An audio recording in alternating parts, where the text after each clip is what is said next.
team testing was taught and somebody passed me a note. Apparently we forgot to take care of some important business. Whenever we get this many lawyers, we only have one time, we have to do a safety briefing. So bear with me here.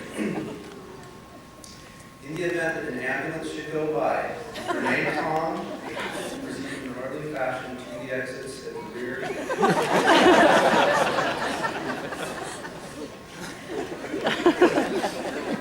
Now, I also have to tell you, I had a dream a couple nights ago, and this is true, I'm not making this up just to be funny, but I came up here to the podium with my little book, and I opened it up, and it was the class notes for Professor Engdahl's federal course.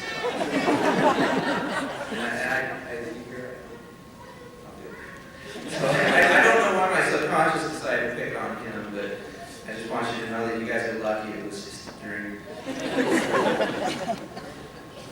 So let me officially begin by thanking Dean Testy for the introduction and for your leadership at Seattle University School of Law. You head up a talented faculty.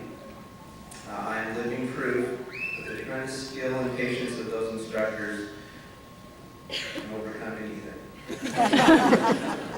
I also want to say congratulations to you, my fellow graduates. Earning a seat on this floor is no small accomplishment. It's a big deal. There are few of you who might even think that having a Juris Doctor credential behind your name is no big deal, but it is. The fact that somebody like me can make it up here too should in no way diminish your own achievement. You know, lawyers often get a bad rap. I think the provost mentioned this in his remarks too, that we sometimes are compared somewhere between car salesmen and carjackers. But after everybody has a good chuckle about how 100 lawyers at the bottom of the sea is a good start, they'll start asking you for free legal advice.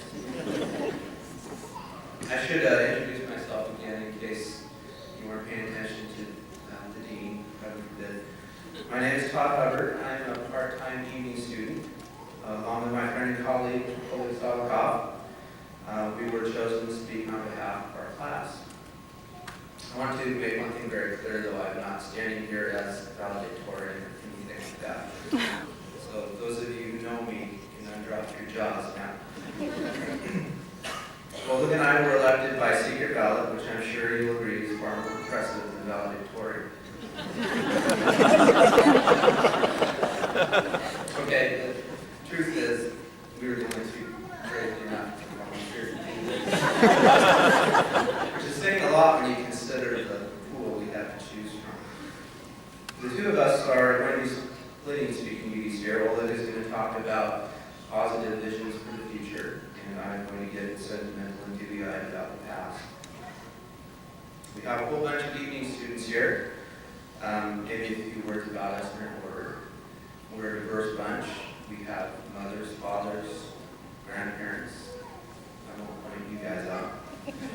Most of us are working stiffs, and some of us are just plain old stiffs. I don't have notes here, but I want to make a shout out to one of us. It's Amy Ridgway. Amy, can you stand up? Oh, you are standing. Sorry. But Amy lacks in height, she makes up for in heart. And I do want to say here too that Amy, after 2 years, I'm finally willing to forgive you for being a Pittsburgh Steelers fan. So this graduation isn't just about evening students. There are at least a couple of you dailies out there too. If you happen to be one of those full-time students who put your nose to the grindstone and took extra classes, busted your butt in order to finish 6 months early, well, congratulations and more power to you. We'll try hard not to despise you. If you did all that and made law review, you better just lay low here. On the other hand, if you started out on the full-time program and found you had to extend your stay a few months, maybe your life got a little out of control because of a new job or a new relationship or an old relationship or a little awkward overlap between the two. Or maybe you just couldn't get through the week without your Saturday night poker game. So along the way, you ended up dropping a class or 2 or 5. Now you find yourself here with the rest of us on the 3.5-year program. Well, all I can say to you, Mr. and Mrs. Aaron, screw-up day student, welcome to the family. A lot of people told me I was crazy to start law school at my advanced age. A lot of very smart people. But I told anyone who doubted me that I was just going to do my part to make up for the critical shortage of lawyers in this country. I'd like to say that going back to school with so many bright young people has made me feel years younger too, but I can't.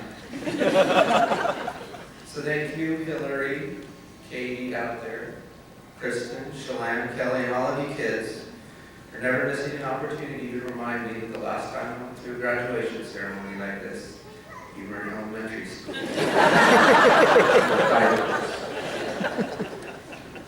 Joking aside, the mix of generations is truly one of the delights of law school.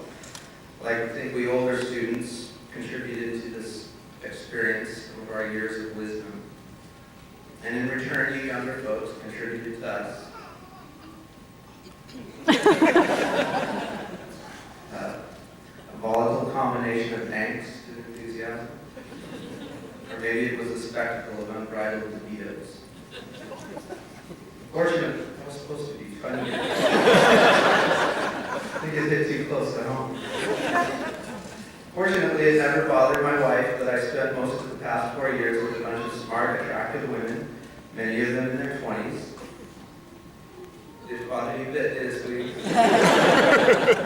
That's my wife, saying Kimberly, behind the camera. Like I'm being deposed. To my boys, too, they don't think that is very funny. Ever. This looks like Harry Potter, doesn't it? Yeah. But I'm not alone. Every one of you had to be a little bit nuts to go through this too. There are even some people here crazy enough to make babies while they were in school. When did you find the time to do that? Some even have two. Michelle and Linda. Still just two, right? You don't make an announcement here. Of course, I should point out that having two babies in law school is a lot easier than having one husband in law school. Our crucible was that first year. It was sort of like boot camp, except without free haircuts. We had crim law, civ pro, contract, courts. You can see the blood draining from your face. We learned new things about ourselves that first year. I, for instance, learned that I possess a vast, untapped well of ignorance that I could draw on endlessly. We also learned how a brilliant legal mind can only take you so far, but a dim legal mind knows no bounds. I think everybody discovered a new and stronger voice, though. For most of us in law school, we started out in Professor Bond's law class one summer. I didn't see Professor Bond here. I don't know if he is now. Okay, I won't be giving away any secrets then. He made it clear almost from day one that he is a stalwart Republican in the mold of Barry Goldwater and Ronald Reagan. Indeed, he proclaimed his conservatism proudly as if that somehow sets him apart here in Seattle. And through the many hypothetical legal problems he posed to us in class, it became equally clear that Professor Bond's chief political nemesis on campus is that paragon of progressivism, Professor Stover. Is he here? They're hiding from me. I can't count how many times we've had to listen to dear Professor Stover meet his hypothetical demise in the hands of some vicious hypothetical criminal or cruel twist of hypothetical fate. But despite all the bloodshed, I believe Professor Bond was actually quite fond of Professor Stover. In his weaker moments, he even bragged on Professor Stover's operatic talents. Maybe singing in this moment.